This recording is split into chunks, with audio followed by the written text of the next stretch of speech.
Simon Phoenix, lie down with your hands behind your back. What's this? 6 of you. Such nice, tidy uniforms. Oh, I'm so...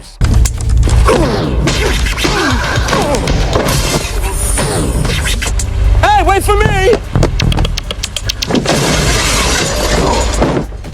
Back in the early 90s, Demolition Man looked like just another wild sci-fi action flick. Sylvester Stallone frozen in ice, Wesley Snipes running wild, and a world where every restaurant is somehow Taco Bell. But behind the explosions and weirdly clean streets, this movie hid some seriously strange stories. From casting choices that almost changed Hollywood history to tiny jokes that accidentally predicted the future, Demolition Man was way more than just a futuristic shootout. Stick around, because the next 20 facts will make you see this movie in a completely different way. One that's a little funnier, a little weirder, and way smarter than you remember. Fact 1. Stallone's freeze nightmare. I'm sorry, Sergeant.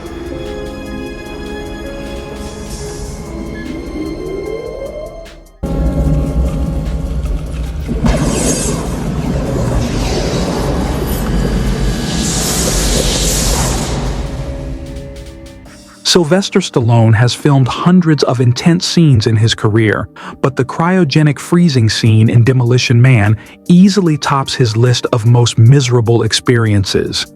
He once said it was the worst 5 hours of my life on a movie set. And honestly, you can't blame him. For that scene, Stallone was locked inside a transparent pod that barely fit his body. He was coated with a slimy, cold gel that made it impossible to move or even scratch his nose. The set was refrigerated to make the freezing look realistic, and the thick goo stuck to his skin so tightly that he could barely breathe normally. Crew members later admitted they had to check on him constantly to make sure he wasn't having a panic attack. Stallone wasn't acting terrified in that scene. He really was. And for a man known for toughing out dangerous stunts in movies like Rambo and Rocky, that says a lot. It's funny to think that the guy who fought armies on screen was most freaked out by standing still. And that's just one of the many moments where Demolition Man's futuristic style pushed its stars way past their comfort zones. Talk about suffering for your art, right? Fact 2. Snipes hated the hair, but it started a trend. Or is it just me? Good memory. Wesley Snipes had no idea that his bleached blonde hair would end up being one of the most talked about things from Demolition Man. When he first saw himself in the mirror with that neon yellow look, he reportedly said it made him feel ridiculous. He went along with it because it fit the movie's futuristic vibe, but deep down, he couldn't wait to get rid of it. As soon as filming wrapped, he headed straight to a barber and shaved his head clean. Ironically, that hairstyle became one of the movie's most memorable details. Around the same time, NBA star Dennis Rodman watched Demolition Man, loved Snipes' look, and decided to start dyeing his hair in wild colors too. Rodman would go on to make that his signature, changing shades constantly throughout his career. So even though Snipes hated that dye job, it somehow kicked off a mini trend that blended sports, movies, and pop culture. Funny how the look he wanted gone ended up becoming iconic. I was wondering if you would like to...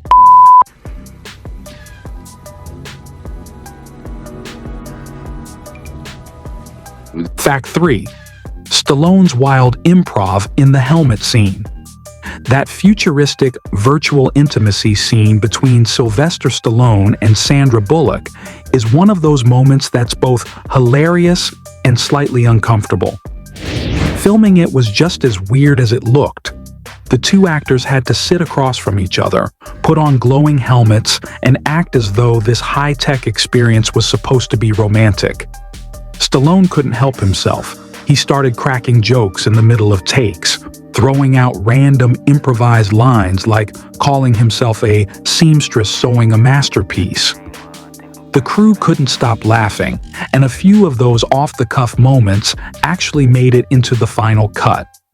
Sandra Bullock's reactions of surprise were completely genuine because she had no idea Stallone was going to start ad-libbing. Those unscripted laughs and confused expressions gave the scene a natural awkwardness that worked perfectly, making it feel less like forced comedy and more like two characters truly baffled by how bizarre their situation was. And speaking of behind-the-scenes surprises, Stallone wasn't the only one who caused a few technical headaches on set. Fact 4. Snipes was too fast for the camera.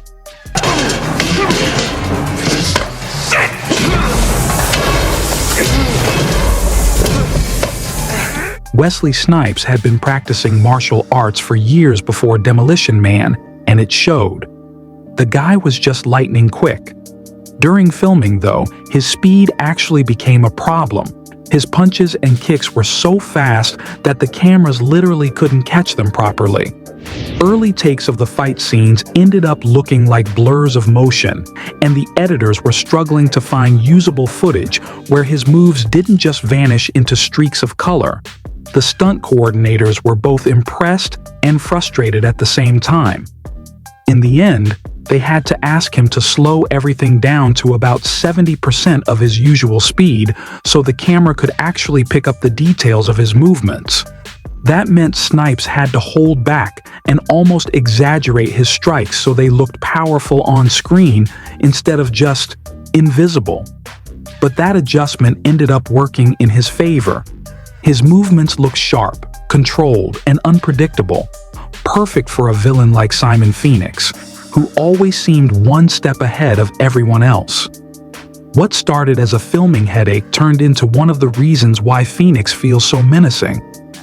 Fact 5. Taco Bell won a product placement war.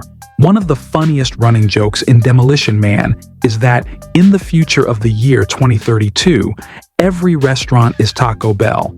That idea actually came from a real corporate decision. The filmmakers wanted to use a well-known fast food chain for comedic effect, but most companies didn't want their brand tied to an R-rated sci-fi movie full of explosions and bad words. Taco Bell said yes, and that bold move landed them one of the strangest product placements ever. Fact 6. Pizza Hut sneaks in overseas. And while Taco Bell won the product placement battle in the US, things played out a little differently overseas. That whole every restaurant is Taco Bell joke didn't actually make sense in countries where Taco Bell barely existed. Warner Brothers had to get creative for international audiences, swapping every single reference to Pizza Hut instead. It wasn't just a quick fix either. Signs, logos, menus, and even dialogue were changed using CGI and new voice dubs, so it looked completely natural. That means if you watch Demolition Man in the UK, Stallone was praising Pizza Hut instead.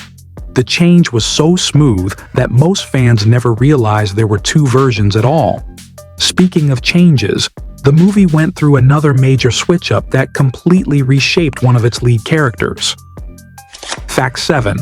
Lori Petty shot 2 days as Lenina Huxley.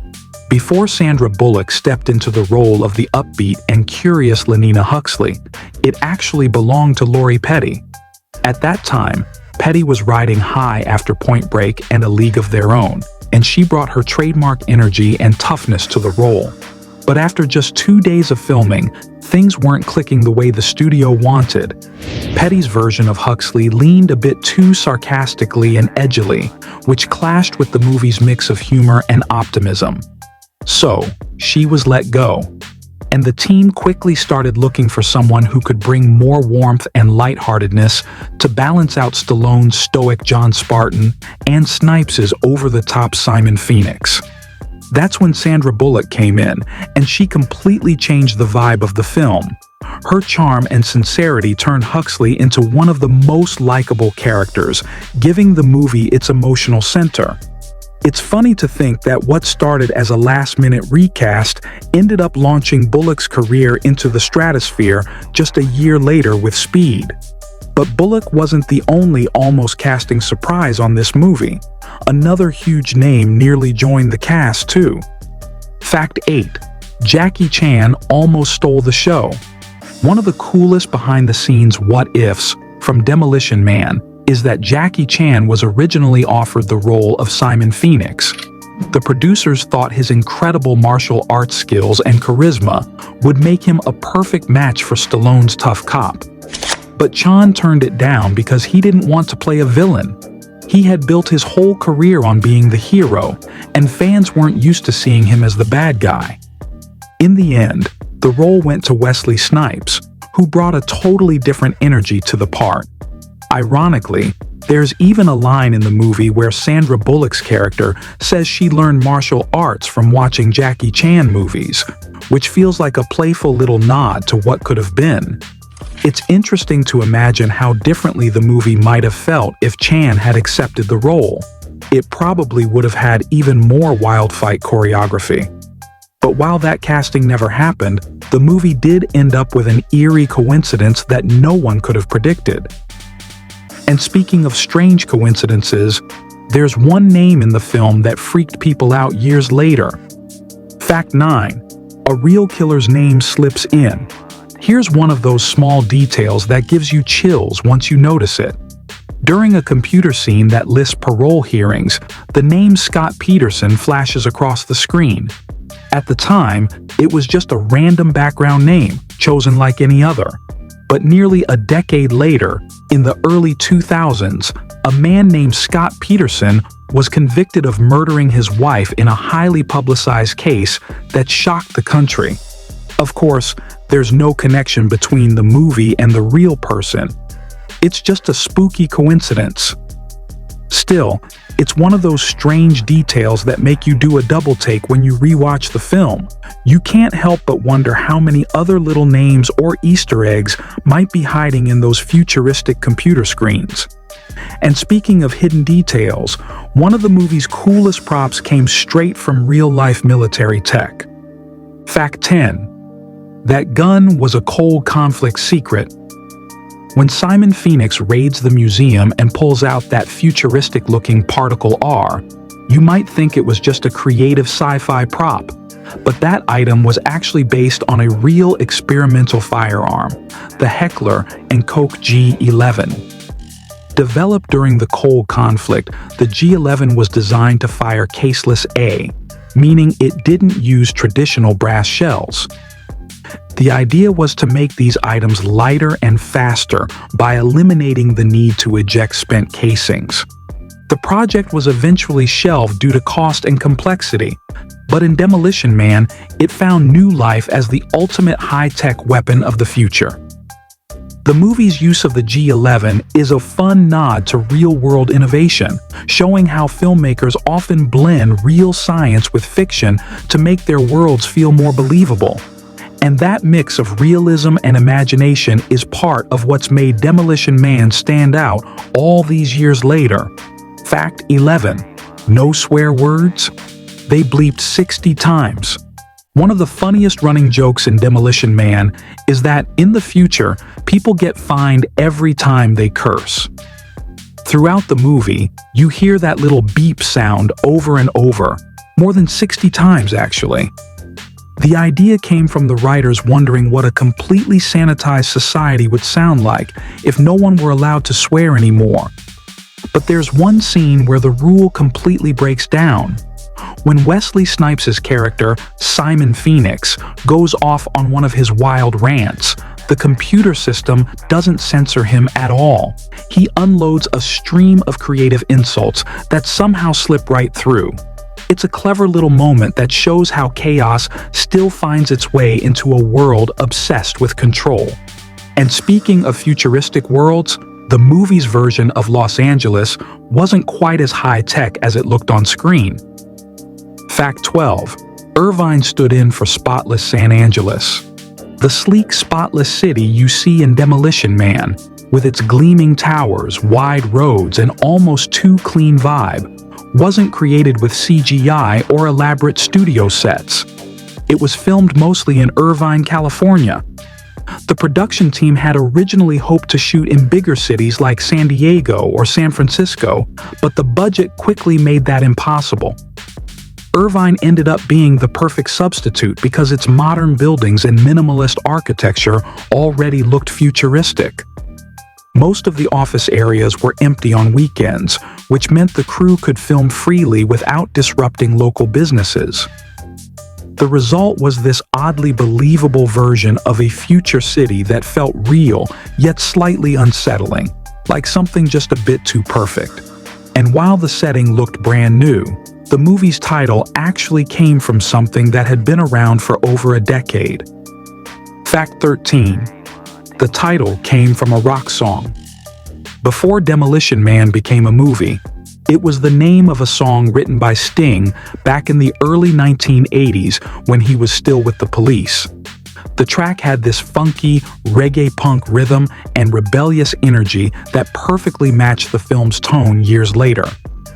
Not long after, Grace Jones recorded her own version, turning it into a bold, powerful anthem that gave it a whole new edge.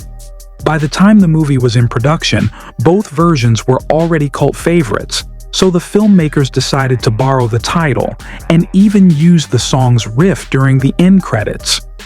It's a neat little connection between rock history and Hollywood sci-fi, blending two completely different worlds into one.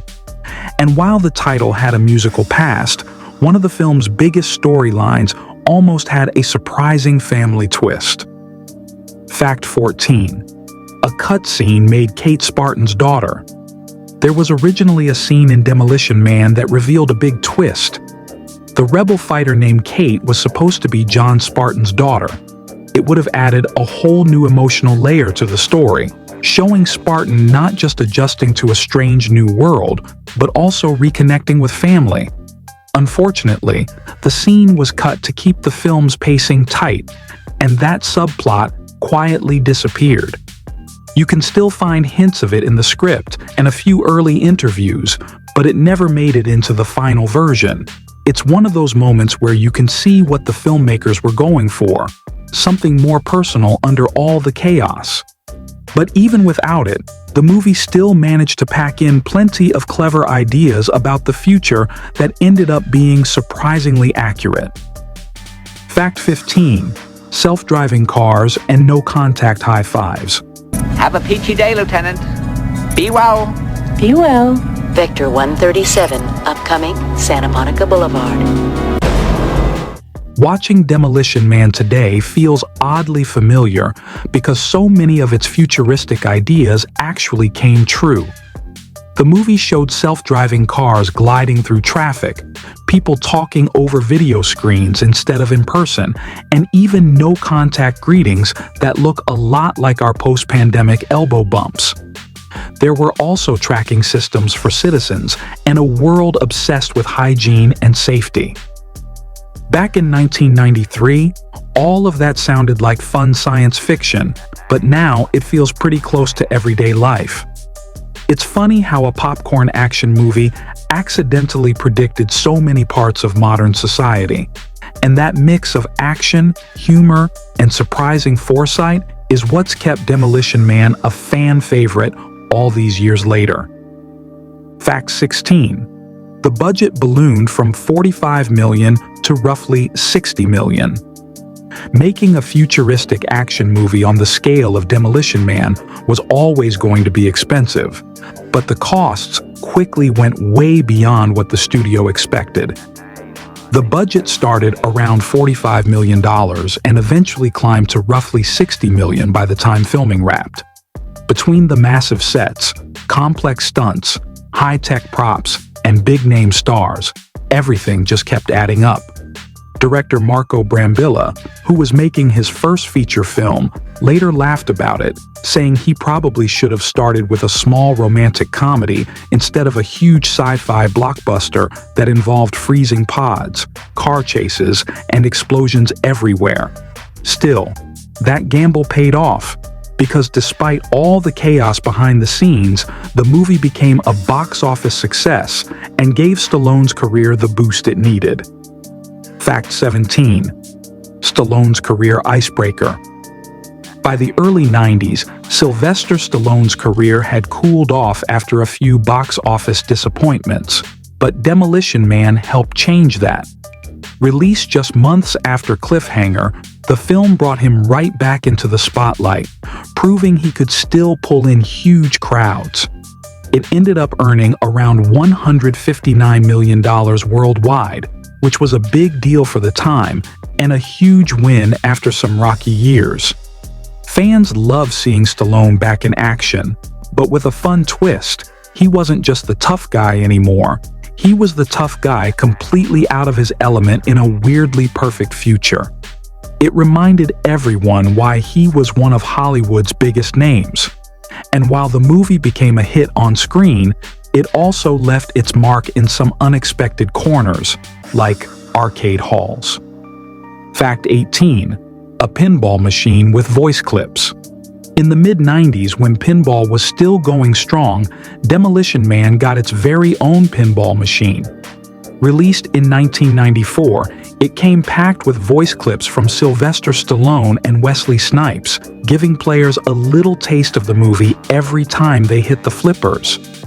The game even included nods to the film's cryogenic themes and futuristic setting, with cool sound effects and artwork that looked straight out of San Angeles. Fans who grew up in that era still talk about how it was one of the most entertaining tie-in machines ever made, combining the energy of the movie with classic arcade fun. And while the game kept the film's spirit alive, the director behind it all was still getting used to his sudden leap into blockbuster filmmaking. Fact 19. The director's big debut gamble. Marco Brambilla's journey to directing Demolition Man was pretty unusual. Before this, he had only worked on music videos and commercials, so jumping straight into a $70 million sci-fi movie with major stars was a massive leap. He later admitted that it was both exciting and terrifying to handle something so big right out of the gate. But despite his lack of experience, Brambilla managed to deliver a visually striking and surprisingly clever film that balanced action with satire. His career didn't follow the traditional Hollywood path after that, but Demolition Man became a cult classic that still gets talked about today. It's the kind of debut most filmmakers can only dream of, and while the movie's success hinted at a possible sequel, that dream didn't quite make it off the ground. Fact 20. Sequel: Dreams that Fizzled. After Demolition Man became a hit, there were early talks about doing a sequel sometime around the mid-90s. The idea was to bring John Spartan back for another round in an even more advanced version of the future, possibly exploring new technology and society's next stage of perfection. But as the years passed, the project slowly lost momentum. By the time Stallone was asked about it in the mid-2000s, he simply said, "That ship has sailed." It's a bit of a shame, because fans have always been curious about where Spartan and Huxley's story might have gone next, or how the future might look if things got even stranger.